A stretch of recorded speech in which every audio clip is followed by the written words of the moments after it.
তৈরি হতে যাচ্ছে ইতিহাস। বাংলার ফুটবল আকাশে আসছে আরও দুই নক্ষত্র।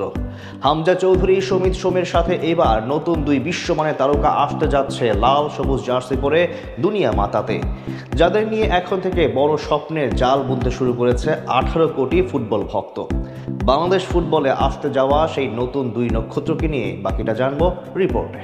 বাংলাদেশের ফুটবলে বইতে শুরু করেছে পরিবর্তনের হাওয়া। নতুন দিনে নতুনভাবে সাজতে শুরু করেছে রঙিন সাজের এক ভিন্ন আবহে। এক হামজা চৌধুরীর আগমনে রাতারাতি পাল্টে গেছে অনেক কিছুই। অদম্য এই ফুটবল জাতি আজ পরাজয়ের শেষ নিঃশ্বাস পর্যন্ত লড়াই করতে জানে, সাথে বুক চিতিয়ে প্রতিপক্ষের কাছ থেকে জয় ছিনিয়ে আনতে জানে। তবে এত কিছুর মাঝে হাহাকার ছিল একজন নাম্বার 9 বা প্রপার স্ট্রাইকারের জন্য। হামজা চৌধুরী এবং সমিত সোম আসার পর বদলে গেছে মধ্য মাঠের আচরণ। নিঃসন্দেহে এখন দক্ষিণ এশিয়ার সেরা মিডফিল্ড বাংলাদেশের, কিন্তু আক্রমণ ভাগে দুর্বলতা সবগুলো ম্যাচেই কাল হয়ে দাঁড়াচ্ছে কোচের জন্য।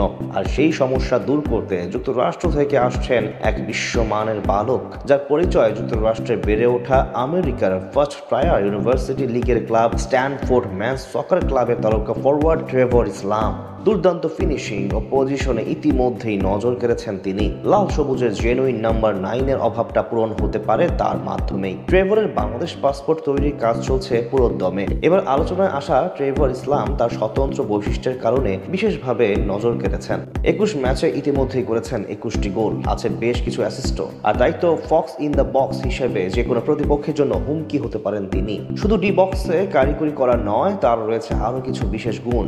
রাইট উইংয়েও নিজের সক্ষমতা জানান দিয়েছেন অনেকবারই। শুধু তাই নয়, দলের প্রয়োজনে অ্যাটাকিং মিডফিল্ডার হিসেবেও পারদর্শিতা দেখাতে পারেন তিনি। অর্থাৎ শুধু বল পেলে গোল করা নয়, বরং গোলের জন্য বল বানিয়ে নেওয়াতেও তার জুরি মেলা ভার। তার সঙ্গে আরো যোগ দেবেন যুক্তরাজ্য প্রবাসী ইকরামুল ক্যাসপার হক, যিনি কিনা কিছুদিন আগে দেশের মাটিতে ট্রায়াল দিয়ে গিয়েছিলেন। দীর্ঘদেহী এই ডিফেন্ডারের পছন্দের পজিশন হলো রক্ষণ ভাগ। দারুণভাবে প্রতিপক্ষের সঙ্গে ফাইট করে বল আদায় করে নেওয়ার বিশেষ পারদর্শিতা রয়েছে তার। ইকরামুল খুব দ্রুত যোগ দিলেও সময় লাগতে পারে ট্রেভর ইসলামের। সবকিছু ঠিক থাকলে আগামী বছর ফিফার প্রথম উইন্ডোতে তাকে নেওয়া হতে পারে স্কোয়াডে। অন্যদিকে আরেক প্রবাসী ফরওয়ার্ড জায়ান হাকিমকে নিয়েও আনুষ্ঠানিক প্রক্রিয়া চলছে। হামজা সমিতের পর ট্রেভর ও জায়ান, এই দুই প্রবাসী তারকার দিকেই এখন তাকিয়ে আছে দেশের ফুটবল সমর্থকরা।